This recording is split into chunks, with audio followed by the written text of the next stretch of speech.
अगली खबर एमपी के सीधी से आ रही है, जहां पंच ज्योति शक्ति तीर्थ सिद्धाश्रम धाम में आयोजित शक्ति चेतना जन जागरण आत्मोत्थान शिविर के दूसरे दिन लाखों श्रद्धालु उपस्थित हुए। इस अवसर पर मध्य प्रदेश के 3 कैबिनेट मंत्री गोविंद सिंह राजपूत, गौपालन मंत्री लखन पटेल और संस्कृति व धर्मस्व मंत्री धर्मेंद्र सिंह लोधी सहित कई जनप्रतिनिधि शामिल हुए।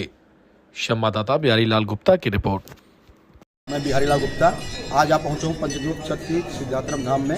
यहाँ पे 132वां शक्ति चेतना जनजागरण आत्मोत्थान शिविर का आयोजन किया गया है, जो 3 दिवसीय है और यहाँ पे लाखों की संख्या में भीड़ पहुंची हुई है शामिल होने के लिए। कार्यक्रम में 3 दिन का है। सुबह मंत्र जाप जयकारे का क्रम होता है एवं दोपहर में परमहंस चौधरी श्री सतपुर जी महाराज द्वारा आशीर्वाद स्वरूप चिंतन प्रवचन दिए जाते हैं।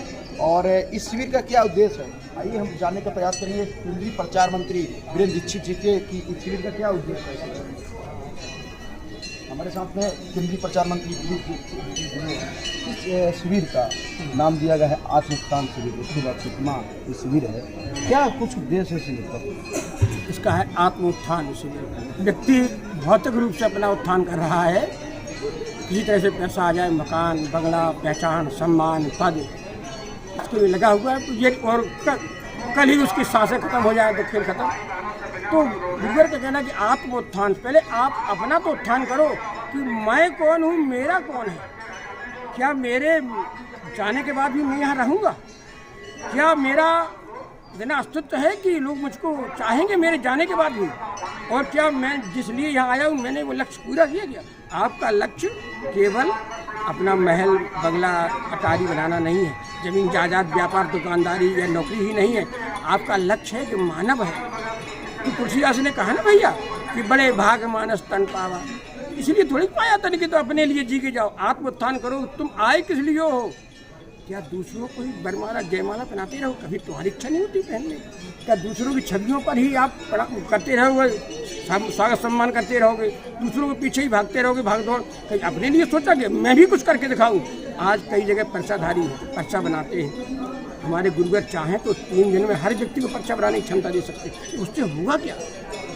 आत्मोत्थान इसलिए जरूरी है कि तुम्हारी आत्मा में वो सारी शक्ति है कि तुम सामने से गुजर रहे व्यक्ति को पहचान सकते हो, ये कौन है, कहाँ जा रहा है, ये क्या करेगा, और कौन सी घटना, ये कौन सा जानवर निकला, कौन सी चिड़िया क्या बोली, कहाँ क्या हो सकता है, वायुमंडल में ऐसा क्यों हो रहा है, कि ये सब आत्मोत्थान हो जाने के बाद समझ सकता है आदमी भविष्य में क्या घटने वाला है, और मैं कौन हूँ, मैं कब जाने वाला हूँ, ये भी क्या समझ सकता है आत्मोत्थान में।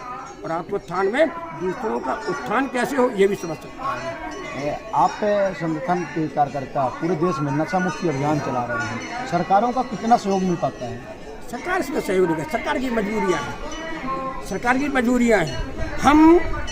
हमारा संगठन के बहुत हमारे भाई बहन जबलपुर संभाग में, रीवा संभाग में बहुत काम कर रहे हैं नशा मुक्ति के लिए। देखो भैया, नशा मुक्ति आप सरकार की बात कर रहे हैं, सरकार का तो ये है कि जहाँ ठेका है वहाँ शराब बिक रही, जहाँ ठेका नहीं वहाँ शराब बिक रही। हमारा क्या करता है, हमारा पदाधिकारी प्रयास करता है कि जो नशे का अवैध व्यापार हो रहा है, जहाँ ठेका नहीं वहाँ ना बिके, जाते हैं, पकड़ते हैं, उनको पुलिस के सुपुर्द करते हैं, तो उसमें भी समस्या आती है, फिर भी उन पर FIR दर्ज कराते हैं। लेकिन जहाँ लिखा हुआ है कि ये ठेका सरकारी है, तो वहाँ क्या किया जाए? आप खुद बताइए भैया कि जो आप कितनी भी योजनाएं विकास की बना दो, कितनी भी योजनाएं शिक्षा की बना दो आप, लेकिन जहाँ समाज परिवार नशा कर रहा होगा वहाँ की हालत क्या होगी? लेकिन आपके पास एक ही उत्तर है, उससे हमारे पास राजस्व आता देश चलाने। काहे का राजस्व? कैसा राजस्व? राजस्व आपने कमाया, नशे में उसने गाड़ी ठोक दी, वो मरा, गाड़ी वाला बीमा वाला फंसा, जो मरा उसको फंसा, अब और जो बचा वो अस्पताल में गया, अब इसको सरकारी अनुदान दो, उसको 2-3 लाख दो, उसे 5 लाख दो, तो परिवार पूरा घर। अब उसके पीछे जो बच्चे थे उनका क्या होगा? नहीं, आपको कोई लेना देना नहीं। फिर आप अस्पताल में इलाज करा रहे, तो फिर वही नशे में ग्रस्त लोग वहाँ पहुँच रहे हैं नशे के लिए। आपके पास दुख की बात यह है कि सरकार के पास खाद का पूर्ति पूरा नहीं हो पाता, अस्पतालों में दवा पूर्ति नहीं हो पाता, लेकिन दारू की पूर्ति पूरी हो जाती है। अब हम ऐसी सरकार से क्या अपेक्षा करें? भैया, यहाँ नशा बिक रहा है राजस्व के लिए, ठीक है, चलो भाई आप राजस्व कमा रहे हो, फिर भी नहीं मान रहे हो उद्योग, जबकि उससे जितना कमा रहे हो उससे 4 गुना उसी में खर्च हो रहा है। लेकिन जहाँ बिहार जैसा, गुजरात जैसा, जहाँ नशे में बंदी शराबबंदी है, वहाँ इन राज्यों से भी अधिक शराब बिक रही है और सरकार के लोग ही उन्हें बेच रहे हैं अवैध तरीके से। जहाँ बंदी शराबबंदी है, तो हमें सरकार पर भरोसा नहीं, हर काम सरकार पर मत डालो। हमारी आस्था है देश पर, धर्म पर, समाज पर, तो हमें अपनी आस्था के अनुसार कार्य करना है। हाँ, हमारे कार्य में संविधान का उल्लंघन नहीं होगा, हमारे कार्य में समाज का शोषण नहीं होगा, लेकिन हम काम अपना सतत जारी रखेंगे। समाज में आप बोले सरकार एक और नशा मुक्ति अभियान भी चलाती है, दूसरी तरफ शराब भी बिकवाती है। हाँ, तो यही तो उनका है। अब उनसे जब कहा जाता है कि भैया ये शराब बिकवा रहे हो, तो यहाँ पर कह रहे हो शराब बंदी हो, नशा न करो कोई, तो बोले वो एक मानवीय दृष्टिकोण है कि मानव खुद ना करे अपने आप में, मानव खुद अपने आप में ना करे। और तो बोले हम शराब तो बताए ना, वो हम तो राजस्व के लिए बेच रहे हैं, राजस्व कमाने के लिए, और बोले उससे हजारों लोग बेच रहे हैं, बना रहे हैं, उन्हें धंधा मिलता है, रोजगार मिलता है। सरकार की नीतियाँ कभी समझ में नहीं आती, और क्योंकि सरकार खुद सबको मुगालते में और भुलावे में रखती है, उसका कोई नज़रिया नहीं। उनका जो नशा मुक्ति का जो सरकार का चलता है वह 0/0 ही रहता है उनका। आपके संगठन को लेकर समाज में सबसे बड़ी प्रश्न ये सवाल ये रहते हैं कि ये भगवती मानव कल्याण संगठन धर्म के लोग हैं, धार्मिक कार्य में कार्य करने वाले व्यक्ति हैं, आरती चालिका घर घर जाके कराते हैं, ये राजनीति में क्यों आ गए? ये सवाल सबसे ज़्यादा रहता है, ऐसा क्यों? हम धार्मिक व्यक्ति हैं, हमारा संगठन हमारे गुरुदेव के निर्देश पर लोगों के अंदर धर्म आस्था जगाने का प्रयास करता है, क्योंकि लोगों के अंदर अनास्था पैदा ना हो, नशा ना हो, व्यभिचार ना हो, शोषण ना हो, सुधर जाए। इसका मतलब आदमी के दुर्गुण हटाने का कार्य करता है। लेकिन अगर राजनीति में वो दुर्गुण है, राजनीति में वो गंदगी है, तो उसे कैसे हटाएं, उसे कैसे दूर करें? तो उसके सामने हमें उनकी आलोचना करने में समंजस नहीं करेंगे हम। कुछ राजनीति में ये गंदे हैं, वो गंदे, हमने स्वयं उसका विकल्प हमारे गुरुगण ने दे रखा है कि वो गंदे हैं तो यहाँ स्वच्छता भी आओ, यहाँ स्वच्छता के साथ आगे बढ़ो और उनकी गंदगी दूर करो। ये जरूरी नहीं। अगर हम अच्छा कार्य करें, धर्म का काम करें, तो घंटी बजाने करें डांग। हमें गुरुगण ने लक्ष्य दे रखा है कि तुम्हें देश की रक्षा भी करनी है, धर्म की रक्षा करनी है और समाज कल्याण करना है। हम समाज का कल्याण कर रहे हैं, नशा मुक्ति आदि कार्यक्रमों से जनता में जन जागरण करके, और धर्म रक्षा कर रहे हैं राजनीति का सामना करके, राजनीति दे करके, क्योंकि हम अच्छे लोगों को विकल्प भी देना चाहते हैं कि अब जरूरी नहीं, कोई मजबूरी नहीं कि आप उस पार्टी में रहें। अगर उस पार्टी से देश रक्षा, धर्म रक्षा, समाज कल्याण नहीं होता तो आप भारतीय शक्ति चेतना पार्टी से जुड़े और देश को एक विकास की ओर नई ऊंचाइयों को लेकर जाएं। सनातन धर्म के लोग, हिंदू धर्म के लोग अन्य धर्म में जाके धर्म परिवर्तन हो रहा है। समाज में जो धर्माचार बैठे हुए हैं वो क्या कर रहे हैं, उनका क्या उद्देश्य होना चाहिए? धर्माचार हमारे आदरणीय श्रद्धेय शंकराचार्य महोदय पहले 4 थे, अब शायद सुनते कोई कहता है 64 है, जरूरी हो। ये हमारे सनातन धर्म के पुरोधा है, स्तंभ है। उनका लक्ष्य, उन्हें हम क्या बता सकते हैं, लेकिन उनका खुद लक्ष्य होना चाहिए कि जहाँ समाज पतन की ओर जा रहा है, अभी आपने कहा धर्मांतरण कोई नहीं स्वेच्छा से नहीं करता। उन्हें लालच, भय या किसी न किसी का दबाव, तभी वही काम कर पाते। तो क्या धर्माचार्यों का काम नहीं बनता? करोड़ों अरबों की संपत्ति आपके पास है, कहाँ लालच? किन जातियों में परेशानियाँ हैं, वहाँ जाओ ना, उनसे संपर्क करो ना, कभी निकले आप। लेकिन जब धर्माचार अगर ये सोच कर निकले कि हमें धर्म बचाना है, तब वे लोगों से जुड़ पाएंगे, तब धर्म बचा पाएंगे, तब धर्मांतरण रोक पाएंगे। और जिन्हें ये लक्ष्य है कि हमें सम्मान और धन कमाना है, तो ऐसे कोई धर्माचार हो, चाहे कोई भी भैया बहन हो, वह कभी भी लक्ष्य को प्राप्त नहीं कर सकते, और उन पर समाज ज़्यादा दिनों तक भरोसा भी नहीं करता। तो ये थे हमारे साथ में भगवती मानव कल्याण संगठन के केंद्रीय प्रचार मंत्री वीरेंद्र दीक्षित जी। आप हमारे चैनल में जुड़े, हम जानकारी साझा की, इसलिए बहुत बहुत धन्यवाद आपको। गुरुदेव का प्रवचन, गुरुदेव का आशीष सुनकर कहाँ देश को ले जाना चाहते हैं, कहाँ जनता को ले जाना चाहते हैं, ऐसा सुनकर के और आनंद मन आनंदित हुआ। और जो माननीय गुरुदेव ने जो आदेश दिया है उसको यथास्थान माननीय मुख्यमंत्री तक पहुँचा करके हम लोग उसको करने का काम करेंगे। सर, गौपालन के लिए जो आपने अभ्यारण्य चलाए हैं, इसे और विस्तार देने के लिए क्या क्या कदम उठाएंगे? देखिए, ऐसा है, आपने बड़ी अच्छी बात कही।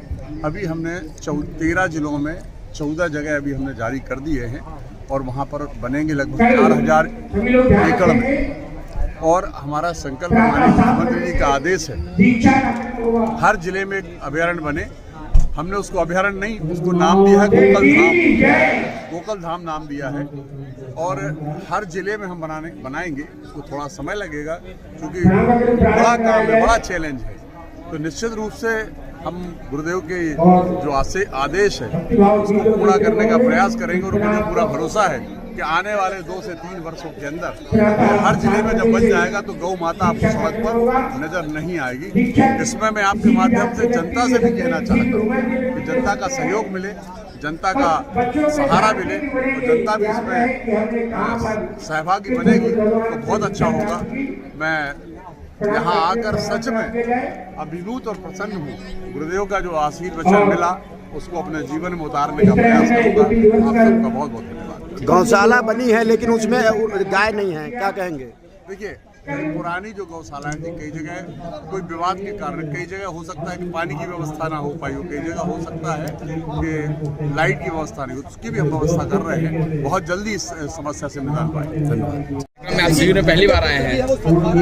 शिविर में आश्रम में मैं 4-5 बार आ चुका हूँ। इसके पहले भी जब मैं जिला महामंत्री था तब भी आया और मैंने गुरुदेव से जो दमोह का पहला शिविर गुरुदेव का दमोह का था उसमें मैंने गुरुदेव से दीक्षा भी ली है। मेरे पिताजी भी दीक्षा लिए हुए हैं। तो गुरुदेव के आश्रम में 4-5 बार आने का अवसर प्राप्त हुआ है और यहाँ आकर बहुत दिव्य और भव्य अनुभव हुआ। जिस प्रकार से गुरुदेव काम कर रहे हैं, जिस प्रकार से नशा मुक्ति अभियान पूरे प्रदेश में भगवती मानव कल्याण संगठन चला रहा है, जिस प्रकार से लोग नशा मुक्त हो रहे हैं, जिस प्रकार से लोगों के आचरण अच्छे हो रहे हैं, मुझे लगता है परम पूज्य गुरुदेव जी की एक बहुत बड़ी उपलब्धि है। उनका जिस प्रकार से पूरे हिंदू समाज को इकट्ठा करने का काम कर रहे हैं, जाति समाज के बंधनों से मुक्त होकर जिस प्रकार से लोग शिविरों में आ रहे हैं, साथ में बैठ रहे हैं, भोजन कर रहे हैं, ये अपने आप में ऐतिहासिक चीज़ है। ऐसा पहले कभी नहीं हुआ। मैं परम पूज्य गुरुदेव के चरणों में प्रणाम करता हूँ, नमन करता हूँ। और इसी प्रकार से गुरुदेव ने नशा मुक्ति की बात की है तो चूँकि धर्मस्व मंत्रालय मेरे पास है तो यशस्वी मुख्यमंत्री डॉक्टर मोहन यादव जी के नेतृत्व में जो 19 धार्मिक क्षेत्र जो शासकीय रूप से घोषित हैं उन सारे स्थानों पर मोहन यादव जी के नेतृत्व में हमने शराबबंदी लागू की है। तो गुरुदेव जिस दिशा में जाना चाहते हैं उस दिशा में मध्य प्रदेश की सरकार ने, मोहन यादव जी की सरकार ने कदम आगे बढ़ाया है और आने वाले समय में हम प्रयास करेंगे कि गुरुदेव जी का जो मनसा है उसको हम पूरा कर सकें। शराबबंदी कब होगी? मैं वही कह रहा हूँ कि पहला कदम अभी हमने मोहन यादव जी के नेतृत्व में बढ़ा दिया है और गुरुदेव के नेतृत्व में गुरुदेव की ऐसी मंशा है आने वाले समय में धीरे धीरे और कदम आगे बढ़ा के हम इस प्रदेश को शराबबंदी की ओर ले जाएंगे। ठीक, थैंक यू सर।